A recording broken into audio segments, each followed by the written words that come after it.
Comme on disait précédemment, on peut tous avoir des amis. On a tous des amis, des correspondants, des gens proches avec qui on partage des moments spéciaux dans la vie. Des collègues de classe, des gens avec qui on a grandi dans le quartier, des gens qu'on considère. Mais ce n'est pas n'importe qui qu'on approche réellement dans sa vie. Ce n'est pas n'importe qui qu'on invite dans sa maison.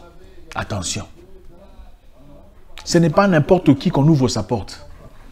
On peut être très bien dans les rues, rire, discuter. On peut prier dans la même église ou dans la même mosquée, peu importe. On peut prier dans les mêmes établissements.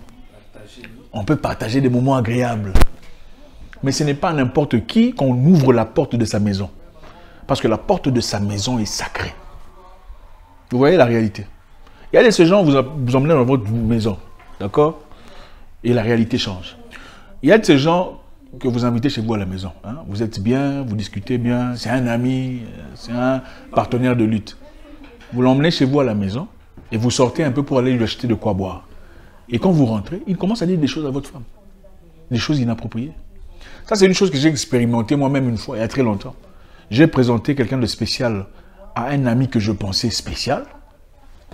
Ah, je me souviens très bien. Je suis allé dans un coin pour aller me soulager. En rentrant, la fille dit, mais il faut continuer à parler. Non, on continue cette discussion-là. Le garçon essaie de fuir en disant, non, non, non. La fille dit, non, il faut continuer. Qu'est-ce que tu disais? Elle n'a pas voulu l'embarrasser. Le garçon est parti. C'est après qu'elle me dira, c'est lui le meilleur ami dont tu me parlais. J'ai dit, oui, c'était un ami d'enfance. Enfin, on était très proches. C'est ça la réalité. Il y a de ces gens qu'on n'approche pas dans sa vraie vie. Vous savez, on a tous deux vies. On a la vie que le monde voit, hein, à l'extérieur, quand on va dans les bureaux, dans les quartiers. Et on a la vie spéciale, la vie précieuse. C'est-à-dire les gens qui vous sont proches. Vos enfants, vos parents, votre époux, votre épouse, votre jardin secret. Ce n'est pas n'importe qui qu'on présente à son boulot. Malheureusement dans nos communautés. Ce n'est pas n'importe qui qu'on donne l'opportunité de rencontrer votre patron. Parce qu'il y a beaucoup de gens, surtout parmi les Africains. Vous présentez à votre boss, votre situation de travail change. Parce qu'après votre dos, il commence à raconter des histoires. Ah, tu vois, lui, bon, lui, on a grandi, on se connaît depuis... En fait, on n'était pas très proches, mais vous savez, à l'époque, il a commis quelques dégâts, il était arrêté quelques fois. Bon, on a essayé de... Il a beaucoup changé. Hein. C'est incroyable, c'est des choses vraies que je vous raconte. Quelqu'un va présenter un ami chez son patron, dans un pays étranger. Il laisse son ami avec le patron. Quelque temps après, l'ami commence à parler avec le blanc, disant, ah, lui, en fait, lui, il était arrêté quelquefois. Ah bon, il a été arrêté, oui, mais il n'était pas au courant. Donc, il vient bouleverser, chambouler ta situation. Toi, tu l'as fait avec bonne intention. Tu voulais être un bon ami, quelqu'un de sympathique, quelqu'un de généreux. Tu ouvres ta porte à une personne qui détruit complètement ta vie. Il y a beaucoup de ces situations. Surtout dans beaucoup de communautés afro-francophones. Je veux pas dire précisément dans quel pays. Et si vous vous retrouvez, vous vous retrouvez. Et aujourd'hui, beaucoup de personnes s'étonnent de voir que les gens ne donnent pas d'opportunité de boulot à certaines personnes. C'est-à-dire, vous êtes tous dans des conditions difficiles, mais celui qui a un boulot ne vous en offre pas. Pourquoi? Parce que les gens ont peur. Ceux qui sont malins ont peur désormais de dire, ok, je sais que si je t'apporte, si je t'ouvre la porte de l'entreprise dans laquelle je travaille, finalement, c'est toi qui vas essayer de devenir mon fossoyeur. C'est incroyable. Donc c'est ça, il faut être très prudent dans la vie. On peut discuter, échanger, on peut être bien avec les gens, mais garder la distance. Parce que c'est ça la réalité humaine. J'ai déjà rencontré une personne aussi dans la vie, il y a très longtemps. Il y a d'autres personnes, il y a d'autres circonstances, vous verrez. Vous êtes deux filles, par exemple, n'est-ce pas? Et l'homme s'intéresse à l'une des filles. Qu'est-ce qui se passe ensuite? Comme l'homme montre l'intérêt vis-à-vis de l'une des filles, et la fille qu'on aime bien part à son départ, quand l'homme commence à parler à l'autre fille, enfin, essayant de demander des questions, de se renseigner un peu plus sur la fille qui est partie, celle qui reste commence à bombarder son ami. Ah bon, je ne sais pas si elle est prête, hein, franchement. Bon, c'est mon pote, mais je ne pense pas qu'elle soit prête pour l'instant. Elle a traversé des moments très difficiles dans sa vie, et puis je ne crois pas qu'elle est prête. Voilà, il y a des choses que je ne peux pas te dire. Donc, il y a des choses que je ne peux pas te dire. Ça veut dire quoi? Et ils sont meilleurs potes. C'est des gens très proches. Il y a des choses que je ne peux pas te dire. Le cœur de l'homme est tortueux. C'est comme ça qu'on dit, non? Le cœur de l'homme est mauvais. C'est ça la vérité. Donc, il faut pas, ne vous laissez pas voiler par ces gens-là qui prétendent aimer Dieu, tout ça. Il y a trop d'hypocrisie dans nos communautés. Gardez votre vie secrète. Montrez aux gens ce qui est nécessaire. Donnez aux gens, soyez généreux. Jusqu'à un niveau, stoppez. Je vais vous dire la vérité. Vous ne finirez pas la misère du monde. Ok? Vous ne finirez pas la misère du monde.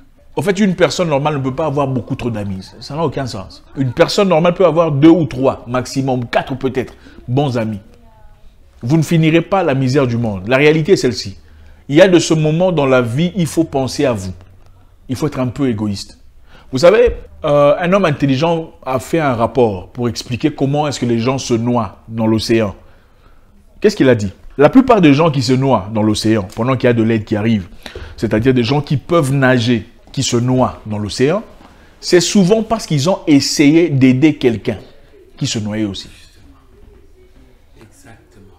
La plupart des gens qui se noient parce qu'ils essayent d'aider quelqu'un à survivre. Et la plupart de fois, des gens qui essaient d'aider à survivre sont des gens qui sont incapables de nager.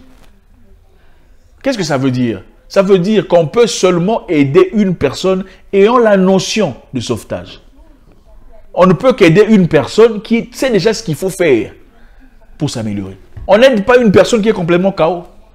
Parce qu'une personne complètement KO, en réalité, va vous tirer de bas. C'est elle qui va vous ensevelir. C'est elle qui va pousser à ce que vous noyez ensemble. Maintenant, vous ferez, c'est quoi votre choix? Votre choix sera celui de vous sauver ou de noyer avec lui.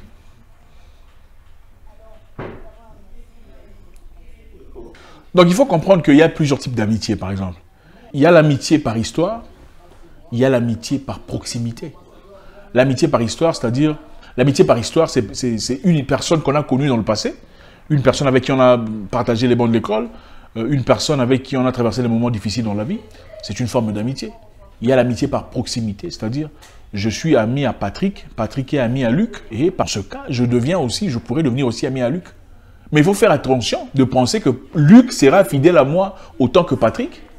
Ce n'est pas toujours comme ça. Donc l'ami de ton ami n'est pas toujours ton ami. Voilà ce que beaucoup de gens font comme erreur. Vous allez parler à l'ami de votre vie personnelle. Vous vous ouvrez comme si vous parliez à votre ami. Ce n'est pas votre ami. C'est l'ami de votre ami. Il y a beaucoup de cas, vous verrez une personne par exemple. On te dit, bon ok, ma fiancée vit à Johannesburg par exemple. Okay, est-ce que tu pourrais aller lui donner un cadeau ou un colis? La personne va jusqu'à Johannesburg, rencontre le fiancé ou la fiancée et commence à raconter n'importe quoi. Au lieu de déposer seulement le cadeau qu'on lui a demandé de faire. Mais vous avez fait confiance à la personne parce que c'est un ami par proximité ou c'est une personne que vous respectez d'une certaine façon. Il faut faire très attention dans la vie. Ce n'est pas auprès de n'importe qui qu'on s'ouvre. Gardez votre jardin secret. Les gens, en fait, la réalité c'est celle-ci. Un homme de valeur est un homme de mystère. Si vous n'avez pas de mystère, vous ne pouvez pas être un homme ou une femme de valeur. C'est impossible. Il y a des gens qui doivent vivre une exclusivité dans votre vie. S'il n'y a pas d'exclusivité dans votre vie, vous n'êtes pas une personne de valeur.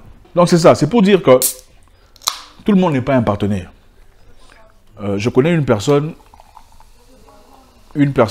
peintre à qui on a donné une opportunité d'aller travailler. En fait, sa femme était enceinte, il n'avait pas d'argent, il n'avait pas de travail, pas de situation. Et comme on connaissait une personne, un grand riche qui avait besoin de tout ça, de services de peintre, on a recommandé ce monsieur pour aller là-bas. Mais le riche en soi était le patron de quelqu'un que je connais. Qu'est-ce qui s'est passé ensuite? Le monsieur partit pas seulement peindre, au lieu de faire seulement la peinture, il a commencé à raconter des bêtises sur la personne qui l'a envoyé là-bas. Auprès du monsieur riche. Vous voyez un peu. Donc, au lieu de se taire et faire seulement son boulot, il a commencé à dire des histoires personnelles sur la famille du monsieur. Oh, lui et sa femme, des fois, ils se prennent la tête, des fois, ils tapent sur sa femme. Des choses qui sont complètement injustes. Enfin, je ne sais pas si c'est complètement absurde. C'est-à-dire, il faut faire très attention. On ne vous dit pas de ne pas être généreux ou d'être méchant. On ne vous dit pas de ne pas aider les gens. Hein?